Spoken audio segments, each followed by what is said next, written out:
Thalita, com você a palavra.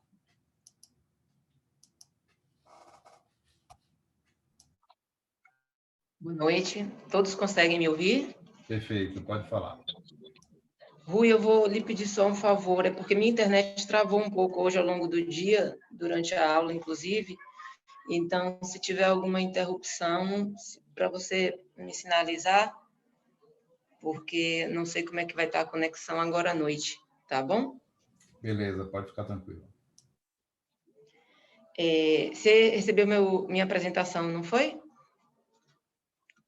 Bom, gente, Ela boa já está noite. aqui, Thalita. Já está aqui, na agulha, na ponta da agulha. Pronto, obrigada. Eu quero dar boa noite a todos, dizer que é um desafio falar sobre esse tema, porque ele traz também questões que estão para além da da minha alçada particularmente, né? Então eu tive que ler alguns trabalhos na área de psicologia, ouvir alguns autores, alguns pesquisadores.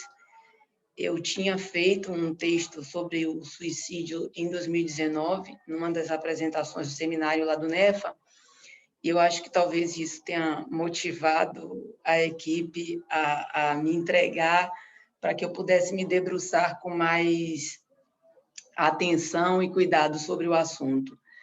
E, bom, eu começo dizendo que aquele texto que eu escrevi lá em 2019, eu certamente não sou mais aquela pessoa, né? Eu acho que a pandemia ela trouxe um olhar muito diferente sobre esses assuntos, né, da mente humana, das emoções, para muitas pessoas, e eu fui uma delas.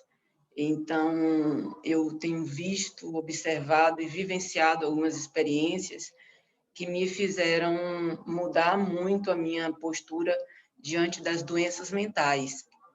E aí eu falo de depressão, transtornos dos mais diversos, alimentares, enfim, transtornos compulsivos, porque eu tinha uma perspectiva sobre esse problema que era uma perspectiva distante, né, de alguém que ouvia falar.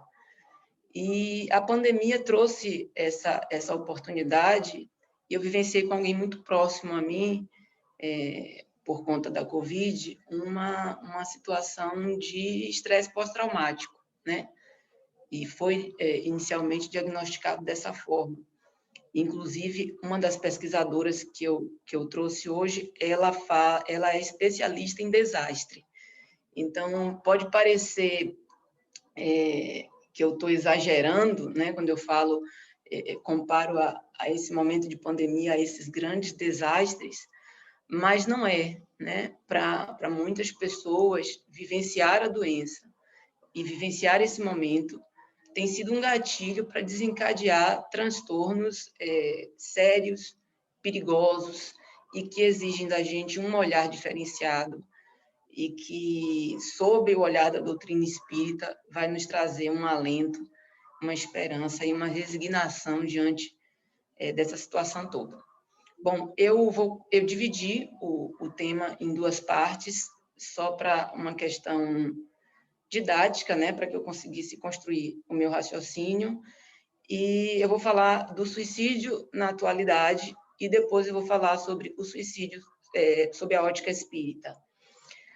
Porque, para que a gente entenda esse contexto inicial de pandemia, e aí depois a gente possa beber da fonte de Kardec e dos espíritos, que nos dão, né, um encaminhamento, um direcionamento de como agir nessas situações que trazem muitas incertezas. Eu vou pedir que o Rui bote o primeiro slide, por favor.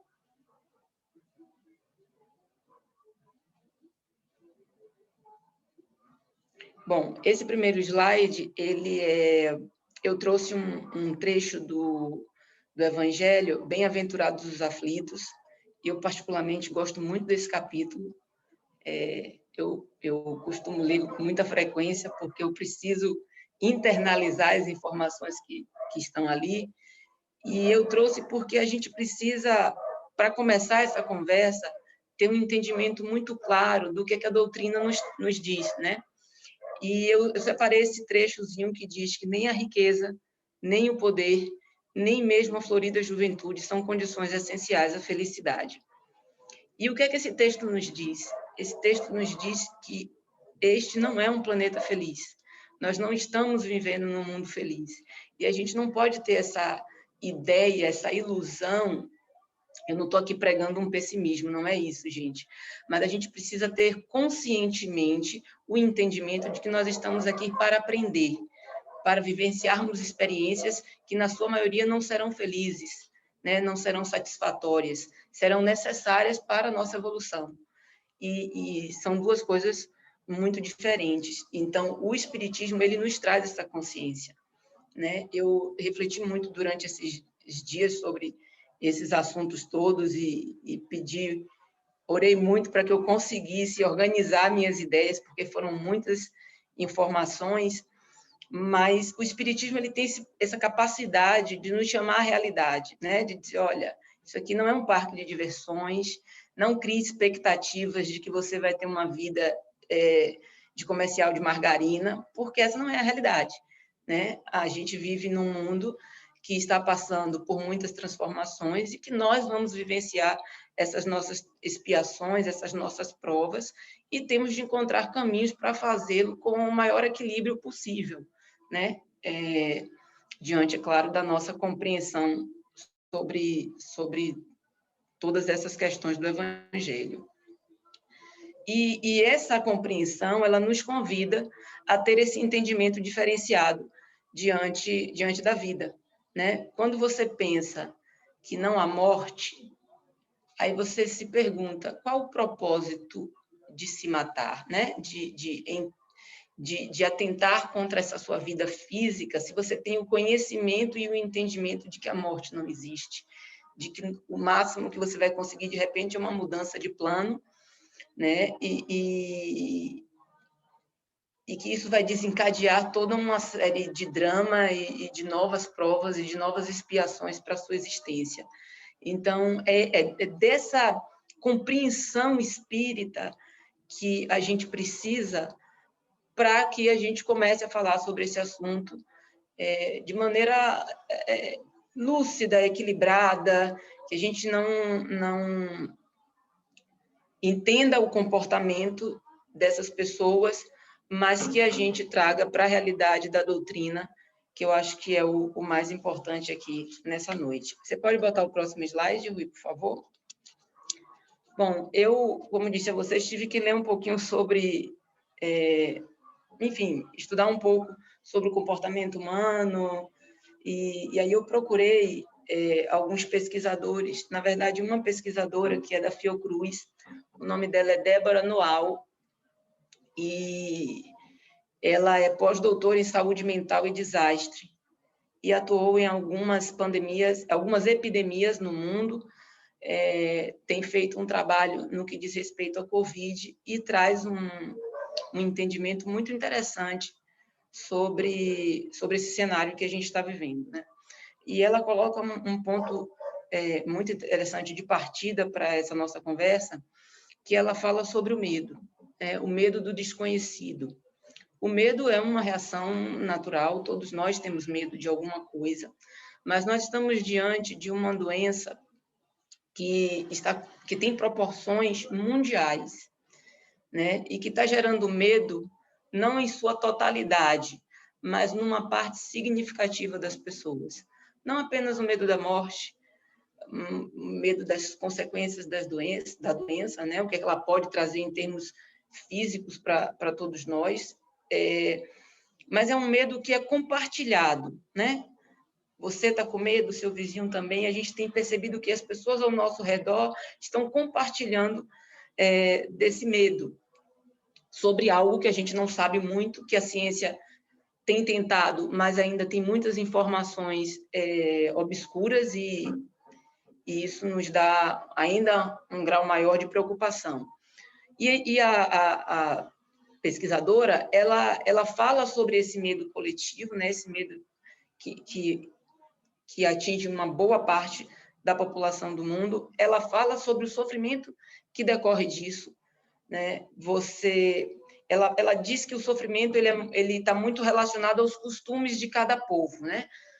Por exemplo, aqui no Brasil, nós todos estamos sofrendo muito pela falta de contato com os nossos, né? Muito difícil não poder estar com os nossos familiares, abraçar os nossos pais, os nossos amigos. Nós somos um povo muito relacionado ao contato, ao toque, de maneira geral, é claro.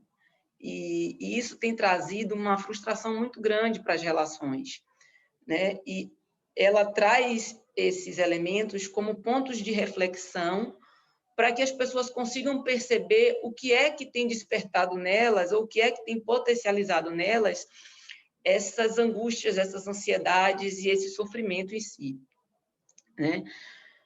Bom, associado a isso também está a nossa incapacidade de lidar com a perda, né? A gente fala muito sobre a não existência da morte, a gente fala sobre a continuidade da vida, a gente fala sobre a existência do espírito, né? E a gente continua tendo todos os receios sobre a morte, né? A gente encara a morte de uma perspectiva que na maioria das vezes é uma perspectiva negativa, né? A morte é sempre uma perda, e lidar com perdas é muito complicado. Então, ela traz esses aspectos para que a gente consiga levantar algumas discussões. O terceiro ponto que ela levanta é o comprometimento do uso dos sentidos. E eu acho que isso é uma característica interessante para a COVID, porque ela é uma doença que tem pontos assim muito particulares. Primeiro, é óbvio, o isolamento. Você não pode estar com outras pessoas, mas quando você está com essas outras pessoas, essas relações elas não são mais com o uso dos nossos sentidos, né? A gente não usa na nossa potencialidade os nossos sentidos. A gente não pode mais tocar o outro, né? A gente tem que falar a uma certa distância. As pessoas que estão internadas, e eu falo isso porque foi um relato de uma pessoa minha, eu perguntei como era a sua médica. E isso me marcou muito, porque a pessoa disse, eu não sei, porque eu só vi os olhos. Se ela passar por mim na rua, eu não serei capaz de reconhecê-la. Porque até a voz, ela fica... É um sentido que ele é minimizado pelo uso da máscara, né? Então, você já não tem contato, você já não vê com quem você está se relacionando. Isso tudo gera uma angústia, uma ansiedade, uma excitação que leva, obviamente, a um sofrimento que aí vai ser mensurado por cada um de maneira individualmente, né? Bom, além do comprometimento dos usos dos sentidos, a pesquisadora ela traz uma coisa que eu acho importantíssima e que a gente precisa entender, que nós estamos com os nossos sentidos comprometidos, né? Nós estamos afastados fisicamente, mas isso não quer dizer que nós estejamos afastados de maneira afetiva, né? A gente precisa encontrar uma forma de transmitir o nosso afeto aos nossos sem que haja o contato, né? E isso é possível. Hoje, a comunicação, a internet, nos possibilita uma infinidade de possibilidades e estreita, né? Vídeo que está acontecendo aqui no NEFA, o NEFA virtual, a gente consegue suprir parte da nossa necessidade de contato e de afeto através das nossas relações pela internet. Então, ela levanta isso como um ponto importante e como algo que a gente precisa saber usar melhor, né? Com mais sobriedade, com mais equilíbrio. E ela citou um exemplo que eu acho interessantíssimo, e vou falar rapidinho. Ela trabalhou na epidemia do Ebola, na República Democrática do Congo. E ela disse que na vila que ela estava, não tinha internet, não tinha... bom, dizendo que não tem internet, eu já estou dizendo que não tem nada, né? Mas, enfim, não tinha rádio, não tinha internet, não tinha TV, não tinha sinal de telefone, as comunicações eram muito precárias. E, além disso, as instituições que estavam atuando naquela região eram instituições internacionais. Então, aí você já tinha um problema da língua, que é outra questão importante na comunicação. E aí ela disse, nós temos que pensar que lá nós tínhamos efetivamente uma ruptura dessas relações, porque você não sabia se seu vizinho estava vivo, se ele tinha comida, porque você não tinha com quem se comunicar, né? E isso sim gera um isolamento total. E ela trouxe essa experiência e eu fiquei me perguntando, eu disse, nossa, às vezes a gente reclama tanto porque está em isolamento. Esse isolamento que nós estamos vivendo é duro, mas ainda é um isolamento que nos permite trocar afetos, né? Nos comunicar, saber como as coisas estão no mundo, né? Se o meu vizinho está bem, as pessoas estão à distância de uma ligação, né? De um contato via WhatsApp, as informações estão à distância de um clique, então a gente precisa ampliar os nossos horizontes e perceber essas possibilidades como ferramentas de escape para esse isolamento que a gente está vivendo. Eu vou pedir a Rui para passar só esse próximo slide. Eu trouxe aqui alguns fatores que aumentam o risco de suicídio, né? Nesse caso específico, eu fui buscar a Organização Pan-Americana de Saúde.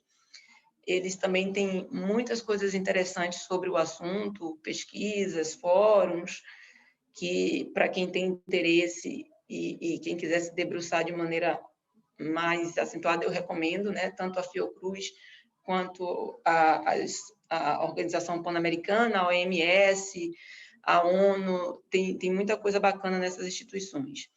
Bom, e aí ele traz alguns elementos que são fatores de risco, que precisam ser combatidos lá com aquelas ferramentas que, de alguma maneira, eu já trouxe no primeiro slide, né? A gente precisa encontrar a nossa ferramenta de escape, né? O que é que você já fazia antes da pandemia que lhe dava prazer?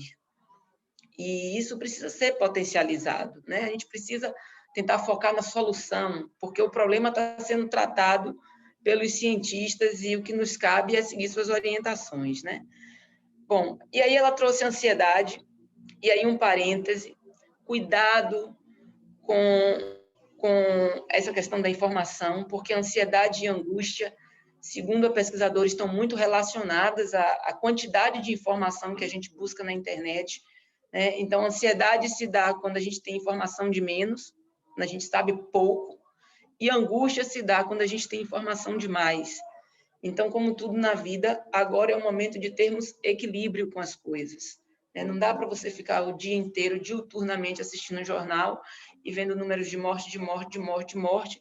A mais otimista das criaturas, com certeza, vai se deprimir com esse bombardeio de informação que a gente está vivendo, né? Bom, depressão é um outro fator de risco altíssimo. Aumento da violência doméstica é um dado super preocupante. Acreditem, às vezes eu recebi até algumas piadas pelo WhatsApp, mas depois que eu comecei a ler sobre o assunto, eu percebi que eram piadas, no mínimo, infames, porque é uma realidade. A violência doméstica tem aumentado, né? As pessoas estão mais tempo em casa, então, relatos de crianças que dizem que o fato de estar, adolescentes, né? O fato de estar mais tempo com o seu genitor ou o seu responsável, aquele abusador que já tem um convívio familiar. Então, estar em casa o tempo todo com essa pessoa tem potencializado e aumentado essas agressões. Mulheres que estão apanhando, né, em seus lares, afastadas do convívio das amigas do trabalho, afastada do convívio das vizinhas. Então, o isolamento tem gerado esse problema e isso a gente precisa estar atento. Não é motivo de brincadeira, é coisa muito séria e é um fator importante de risco para o suicídio. Transtornos por consumo de álcool, abuso de substâncias, sentimento de perda e perdas econômicas, né? Foram alguns fatores os principais que foram elencados pela Organização Pan-Americana de Saúde. Rui, você passa o próximo, por favor?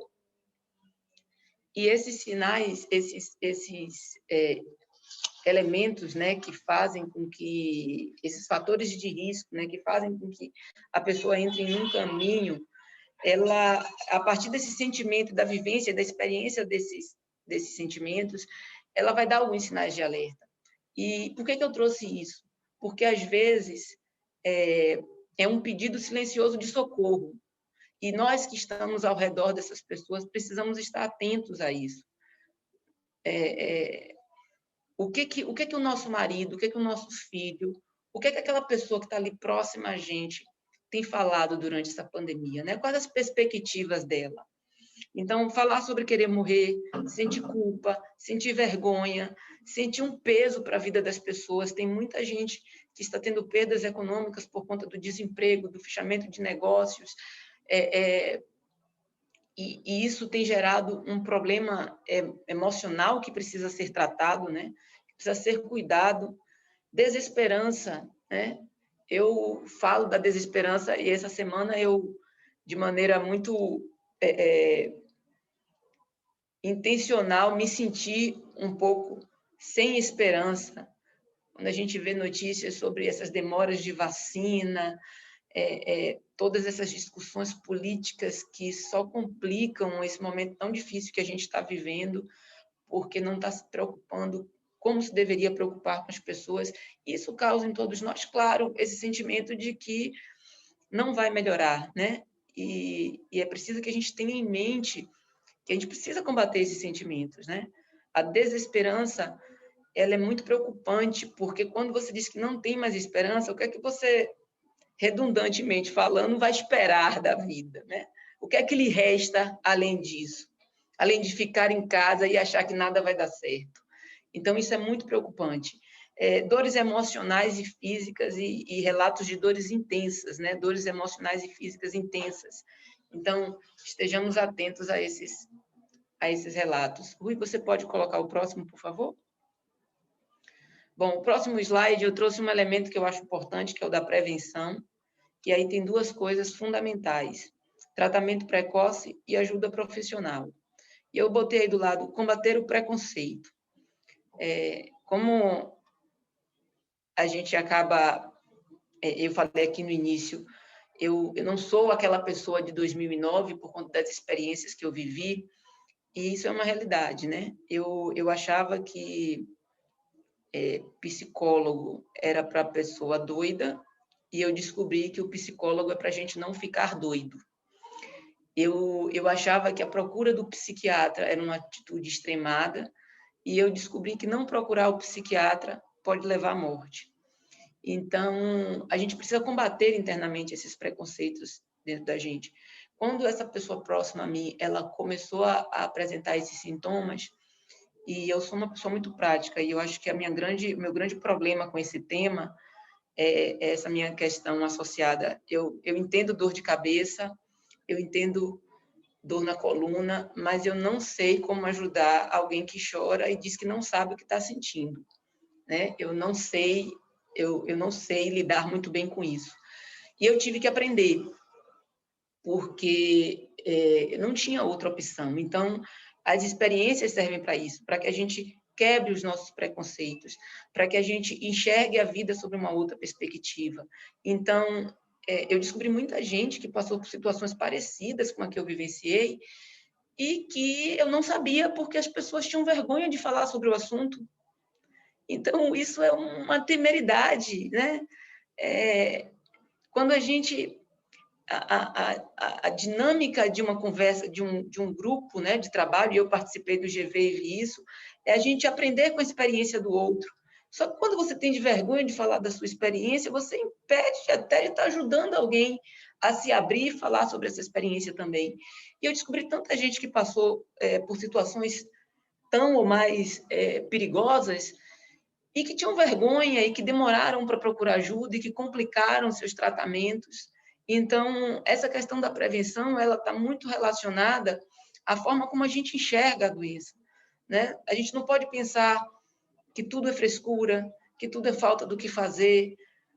A gente precisa olhar para as pessoas, enxergar se aquilo realmente que ela está vivenciando ou que ela diz vivenciar tem sido uma barreira para ela, e procurar ajuda, né? Não há demérito, um psiquiatra é tão médico quanto um cardiologista, um neurologista, e a gente precisa ter isso em mente.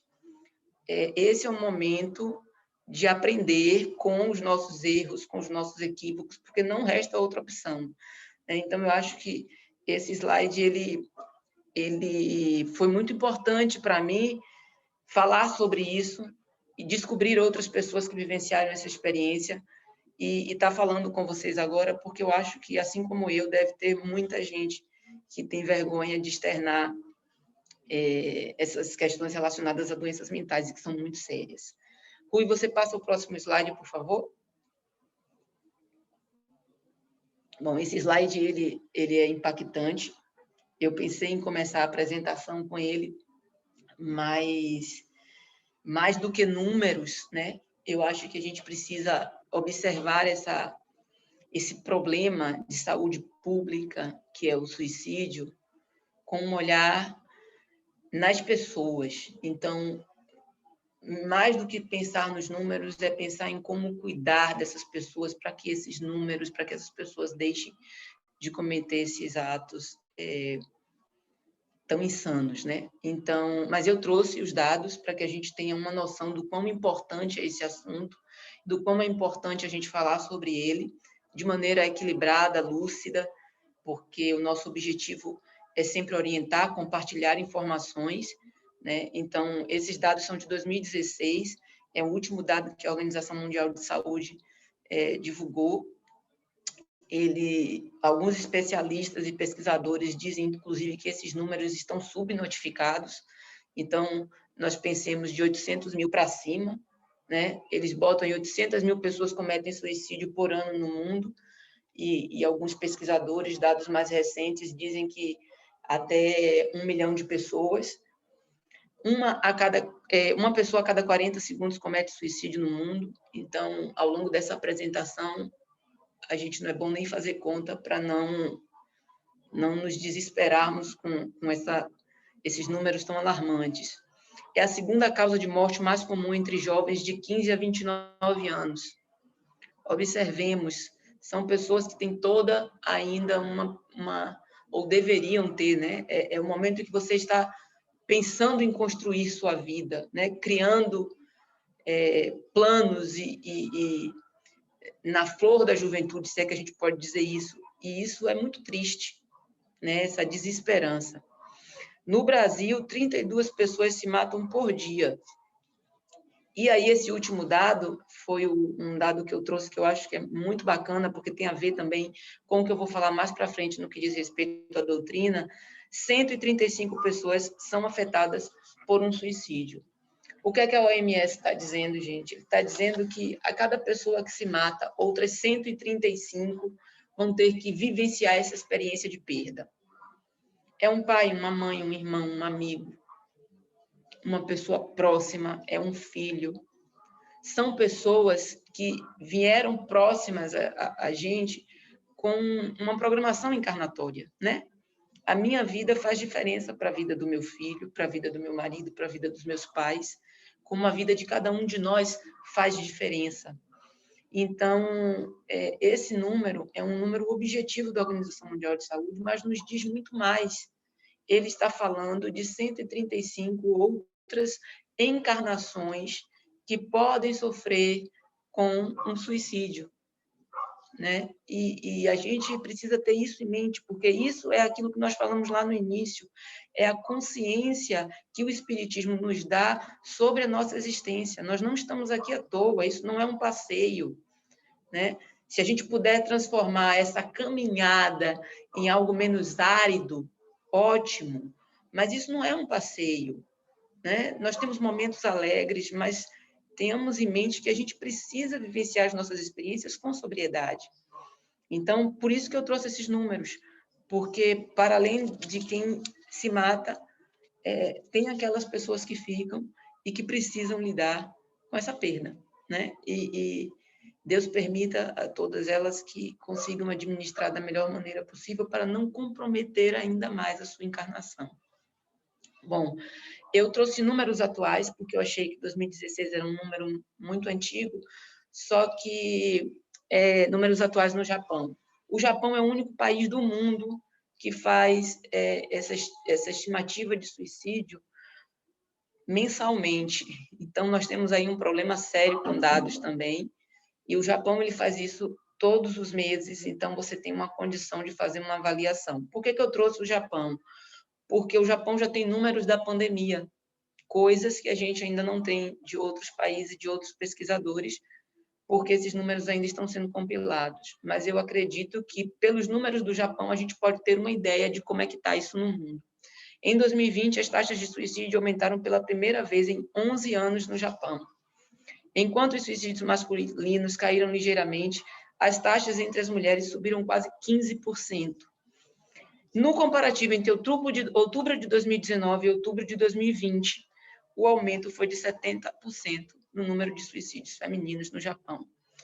Olhe como isso é alarmante. Um país que vinha, se não diminuindo, mas estabilizando seus números há quase 11 anos, em apenas um. Na verdade, não tem um ano aqui. Observemos que isso aqui é outubro de 2020. A pandemia começou em dezembro de 2019 na China, aqui no Brasil chegou mais ou menos em março de 2020, então a gente tem uma ideia de quando mais ou menos chegou nos demais países. Não tem nenhum ano e eles já apresentavam números tão preocupantes, né? E nesses números do Japão, eles relacionam a questão da violência doméstica, e aí aquele ponto lá que a Organização Pan-Americana de Saúde colocou, que é muito importante, estarmos atentos a isso. E outro dado é que a pandemia acabou afetando setores cuja maior percentual de atuação é de mulheres. Então, no Japão, percebeu-se ao longo das últimas décadas que as mulheres estão optando por ter uma vida independente, não necessariamente se casam, vivem sozinhas e acabam tendo... Essa pandemia gerou, além do problema do isolamento, essa situação econômica que também é muito séria. Portanto, exige nossa atenção. O próximo slide, por favor. Bom, o poder da informação, e eu não podia deixar de trazer isso. Como jornalista, eu tenho muita consciência do quão é perigoso a informação. Então, é mais um alerta para que a gente esteja atento. Eu falei lá atrás sobre o excesso de informação ou sobre a escassez de informação, né? Um gera angústia, outro gera ansiedade. A gente precisa estar atento a isso. E como é que a gente combate isso? Procurando fontes confiáveis. O WhatsApp não é fonte de informação. A internet é fantástica, mas ela traz com ela também muitas outras possibilidades não tão boas, né? Qualquer pessoa pode escrever um monte de baboseira e publicar. E não é apenas porque está publicado que é verdade, ou não é porque está publicado que merece ser compartilhado.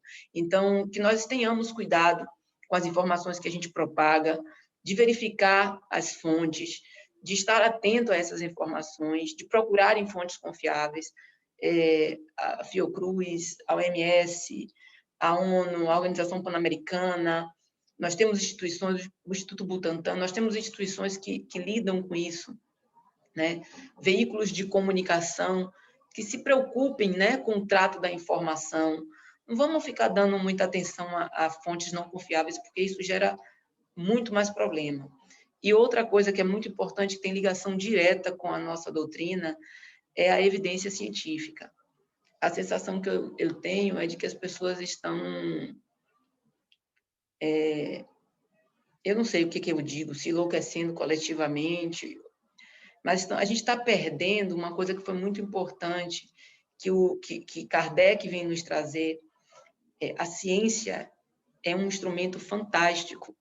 A gente não pode largar de mão a ciência por informação de WhatsApp.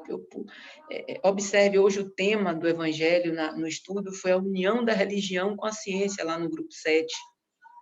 Então, o Evangelho começa falando disso, né? A fé inabalável é aquela que pode encarar a razão em todas as épocas. Então, razão é ciência. Estejamos atentos a isso. Não vamos permitir que informações equivocadas, mal intencionadas, contaminem a nossa capacidade de compreensão, né? É um absurdo a gente estar massificando informação que prejudica as pessoas. E isso traz responsabilidade. Eu acho que a última coisa que eu quero falar nessa primeira parte do trabalho é das nossas escolhas. Tudo é responsabilidade nossa. Então, Escolher, fazer algo é nossa responsabilidade, não fazer também é nossa responsabilidade, porque tudo é escolha. Então, na medida em que a gente compartilha informação equivocada, por descuido, por negligência ou por má fé, isso tem seu peso, né? Isso está afetando alguém, a gente precisa ter esse cuidado. Então, era isso que eu tinha para falar sobre a informação. Vou pedir a Rui que passe para o próximo slide. Agora sim, a gente entra aí no suicídio sob a ótica espírita. Eu baseei o trabalho no Livro dos Espíritos, no capítulo das penas e gozos terrestres, mas também lá no final eu vou trazer novamente o Evangelho, que traz algumas informações sobre o suicídio e a loucura de maneira muito interessante.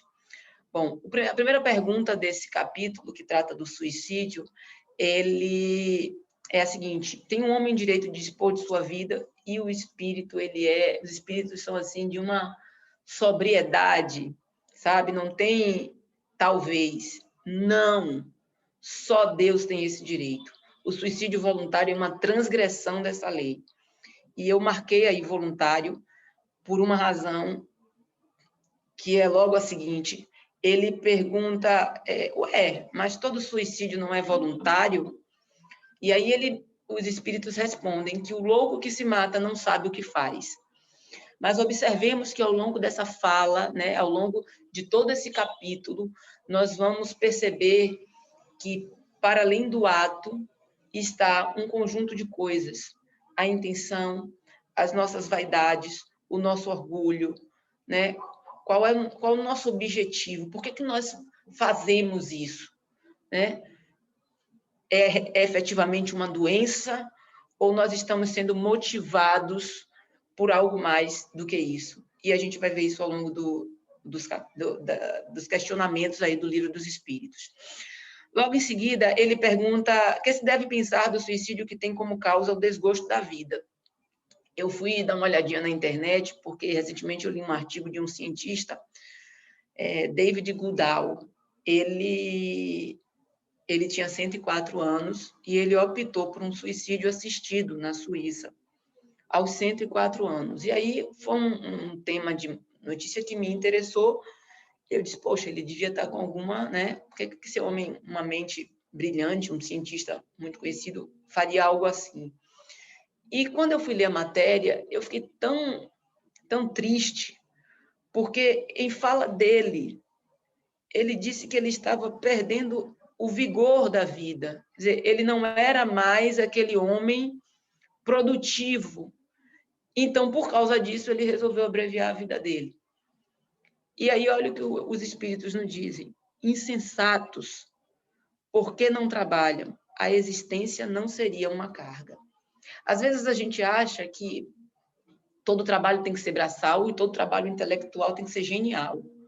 Não, não. Se você não é mais um ente produtivo na sua área de ciência, vá dedicar seu tempo a um outro tipo de trabalho tão produtivo quanto, né? Não sei, ler para pessoas em abrigos, dedicar sua vida a outras coisas. Por que você se acha no direito? Bom, eu não consigo mais produzir, eu não tenho mais a mesma vitalidade, então para mim já deu. Isso é uma temeridade, isso é de um materialismo que é tão preocupante e isso foi noticiado. E outra coisa que os psicólogos e os psiquiatras falam muito é o cuidado que tem que se ter com essas notícias sobre suicídios, né? Porque isso pode ser um estopim para alguém. Eles usam o termo gatilho, né? Então, isso pode ser um gatilho para alguém. Você vê um cientista brilhante cometer esse ato, você pensa, nossa, a mente já está perturbada. E aí você vê o seu artista favorito fazer a mesma coisa. Assim, há um consenso da imprensa de não divulgar suicídio, porque há também uma incapacidade de nós jornalistas tratarmos do assunto de maneira que evitemos essas situações. Então, optou-se por não falar sobre o assunto, né? Então, a menos quando trata-se de um suicídio seguido de homicídio, enfim. Mas o fato é que é uma situação muito preocupante, né? E o Evangelho ele nos traz isso. Parece que Cada perguntinha dessa foi feita por um interesse muito particular, porque ele consegue abranger uma totalidade de possibilidades. Eu vou pedir a Rui que vá para o próximo slide, por favor. A questão 946 é do suicídio cujo fim é fugir, aquele que o comete as misérias e as decepções deste mundo. Ele é muito claro, assim, não tem dúvidas do que os Espíritos nos respondem. Deus ajuda aqueles que sofrem, não aqueles que não têm força nem coragem. As tribulações são provas ou expiações. Felizes os que as suportam sem murmurar, porque serão recompensados. E aí, eu volto a lembrar, lá na frente, quando a gente começou a falar do bem-aventurados os aflitos.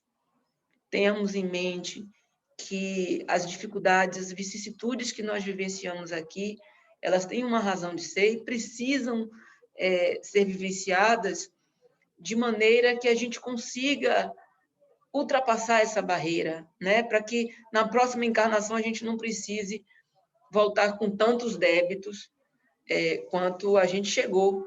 Então, tenhamos em mente sempre essa consciência da nossa existência, do porquê dela, da razão de nós estarmos vivenciando essas coisas que nos fazem sofrer tanto, né? E o próximo, por favor. Bom, o homem que luta com a necessidade e se deixa morrer de desespero pode ser considerado um suicida? Ele diz que sim, que ainda assim é um suicídio. Mas aqueles que lhe causaram, que lhes propiciaram, que lhes facilitaram esse caminho, ou que teriam podido impedi-lo, são também culpados. E a indulgência vai esperar essas pessoas que cometem esses atos, às vezes, nesse momento de dor e de desespero, mas que Deus é capaz de perceber, a providência divina, ela é quem vai dizer a pena que cabe a cada um, né? Todavia, não penseis que seja totalmente absolvido, se lhes faltam firmeza e perseverança, ou se não usou de toda a sua inteligência para sair do atoleiro. Ai dele, sobretudo, se o seu desespero nasce do orgulho. Lembremos das nossas responsabilidades quanto às nossas escolhas. Escolher é uma opção, né? Agir é uma opção, não agir também é uma escolha. Não pense, na vida não existe abstenções, esse negócio de que eu não vou fazer para não me comprometer. Você se compromete, porque não fazer também é um comprometimento. Então, eu trouxe essa informação porque eu acho que a gente precisa ter em mente essa questão da nossa responsabilidade. Bom, o próximo é o 948, Rui, por favor. É tão reprovável como que tem por causa do desespero o suicídio daquele que procura escapar à vergonha de uma ação má? Bom, ele diz que o suicídio não apaga a falta, ao contrário, em vez de uma, haverá duas. E o que é mais fantástico, se você teve coragem de fazer o mal, por que você não terá de assumir essas consequências? Né? Eu tenho coragem de fazer o errado, mas tenho vergonha de assumir as consequências do que eu fiz. Isso é senso de responsabilidade sobre as nossas vidas e as nossas escolhas. Na próxima questão, 949, será desculpável o suicídio quando tenha por fim obstar a que a vergonha caia sobre os filhos ou sobre a família? E ele disse que o que assim procede não faz bem, mas como pensa que faz, Deus leva isso em conta. Há atenuantes, pois que é uma expiação que ele impõe a si mesmo. A intenção lhe atenua a falta, entretanto, nem por isso deixa de haver a falta. Observemos que, a todo momento, ele fala que a falta ela é compatível à gravidade daquelas intenções. Eu trouxe aí o exemplo dos samurais, porque foi o que me ocorreu na hora. A gente já viu em filmes, né, e na literatura, esses homens que, em nome da honra, praticam o harakiri, né, ou praticavam. E isso é uma questão muito séria, né, que requer preocupação e que a gente também precisa estar atento, porque a honra está em fazer o que é certo, né? Deixar de não cometer mais o erro, se redimir e encarar a sua responsabilidade, não em fugir dela, né? A próxima questão, a 950, que pensar daquele que se mata na esperança de chegar mais depressa a uma vida melhor. E aí, eu acho muito bacana. Eu separei apenas trechos, tá, gente? A resposta é muito maior. Olha o que ele diz: que faça o bem e mais certo estará de chegar lá. Então, se você acha que para você chegar a um local melhor, você vai cometer o suicídio e isso vai acontecer, é um equívoco, né? Uma vez a gente teve uma palestra sobre o momento da morte, e eu lembro que a discussão era morrer bem, né?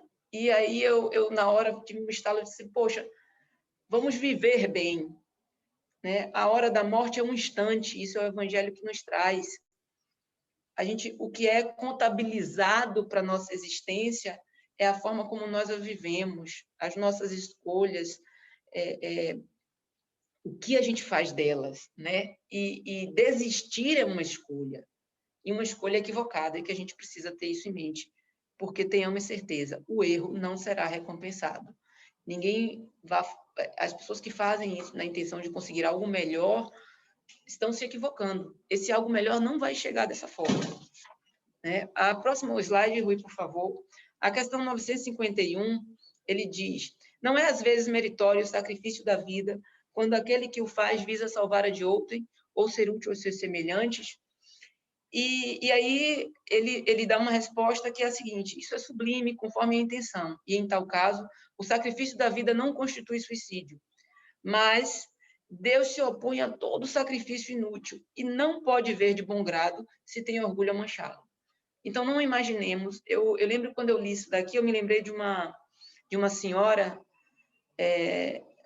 deve ter uns 4, 5 anos isso, o filho caiu num córrego, na verdade, um desses locais de tratamento de água e tal, e ela não sabia nadar, e ela se jogou para buscar ele. E ela sabia que ela não sabia nadar, mas a intenção de salvar o filho e de tirá-lo daquela situação de risco suplantou, né? É disso que ele fala, é de um sacrifício útil, né? Não sacrifícios que venham satisfazer as nossas vicissitudes, os nossos orgulhos, as nossas vaidades. Esse tipo de sacrifício não agrada aos olhos de Deus e não vai diminuir ou retirar a falta que se comete ao se matar. Não é por aí que as coisas acontecem. O próximo slide, Rui, por favor, é o 952. Ele diz: comete suicídio o homem que perece vítima de paixões que ele sabia lhe haviam de apressar o fim, porém a quem já não podia resistir por havê-las o hábito mudado em verdadeiras necessidades físicas. E aí, com certeza, nós vamos ver nesse item, né, um termo interessante, que ele fala sobre o suicídio moral. E ele diz que essa é uma falta dupla, não apenas pelo ato, não há o ato do suicídio em si, não há o pegar uma arma ou tomar um veneno, não é isso, mas é o processo que se dá, né? Você vai intoxicando o seu organismo ao longo do tempo, e os espíritos nos dizem que isso nos dá um tempo para pensar e refletir sobre nossas atitudes. Portanto, torna-nos duplamente culpados, né? A gente precisa entender que o uso dessas substâncias psicoativas, o uso dessas drogas. Eu lembro que a médica do meu filho uma vez me disse sobre uma medicação, eu com muito receio de dar o remédio a ele, ela disse: mãe, a diferença do veneno para o remédio é só a dosagem. E a gente precisa entender esse equilíbrio das coisas. Então, o vício também em medicamentos é um dano que se causa ao corpo. E isso é um processo, muitas das vezes, longo, né?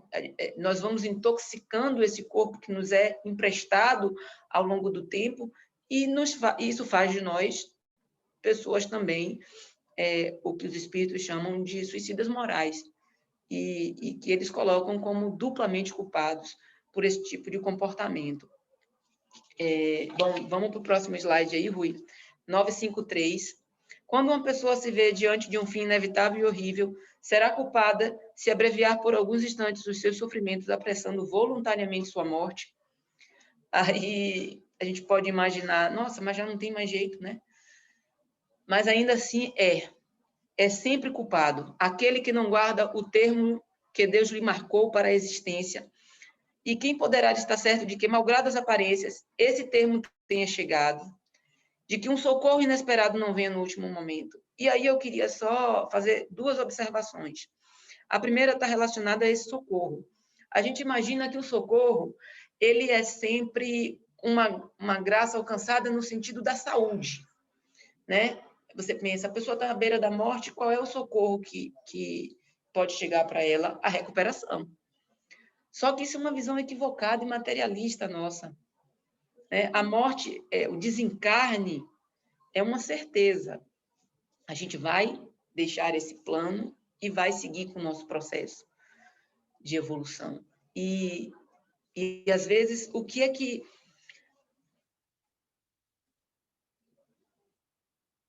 A gente precisa entender que o desencarne... desculpe, eu acabei me perdendo aqui, me distraí com uma pessoa que passou aqui. A gente precisa entender que a gente sempre pensa na graça como algo relacionado à recuperação. E, às vezes, é nesses últimos momentos de extrema doença, de extrema fragilidade, que a misericórdia divina age e a pessoa tem tempo de se arrepender, a pessoa tem tempo de mudar algo que vai fazer toda a diferença para ela no seu planejamento encarnatório, no seu processo evolutivo. Então, você diz assim, aqueles momentos em que ela está vivendo ali são importantes para que ela tenha oportunidades. E a encarnação é isso, é a oportunidade de aprendizado nossa. Então, que a gente possa entender esses últimos momentos, né, essa misericórdia divina, esse socorro inesperado, como algo para além da recuperação física, mas algo que vai nos permitir uma evolução espiritual, uma evolução moral, que é o que é mais importante, o que a gente busca aqui de maneira incessante. Bom, no momento da morte, a alma ela se liberta gradualmente, eliminando todo o restante do fluido vital que liga ela ao corpo, né? E quando você faz essa ruptura, antecipa essa ruptura, isso vai trazer consequências.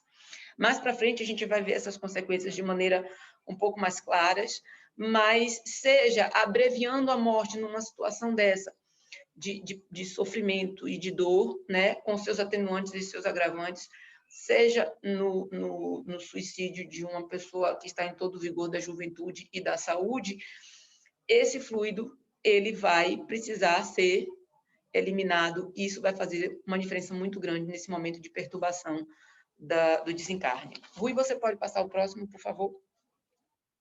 954. Será condenável uma imprudência que compromete a vida sem necessidade? Só tem um equívoco aí, porque o a vida está junto. Eu não vi, gente. Me desculpem aí, só para corrigir esse item. Mas o que ele diz aqui? A imprudência pode ser considerada também um suicídio?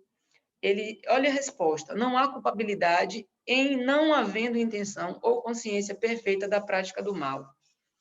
E eu fiquei me perguntando o que seria essa consciência perfeita da prática do mal. A nossa legislação diz que não se pode beber e dirigir, porque o efeito do álcool causa problemas no reflexo e dificulta, enfim, a pessoa dirigir bem, e isso pode causar acidentes. Alguém que dirige embriagado e que mata alguém, ou que se mata, está desconhecendo essa informação, talvez não pense que vai matar, mas assume o risco de fazê-lo. A OMS está o tempo todo, cientistas, pesquisadores, isolamento social, uso de máscara, nós já falamos, quer dizer, o Rui fala de maneira muito recorrente disso aqui. Quem não faz? Está pensando que vai matar alguém? Talvez não, né? Mas está assumindo risco, porque o problema não é você não pode alegar o desconhecimento.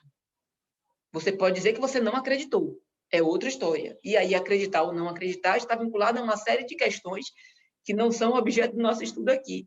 Mas você não pode alegar desinformação.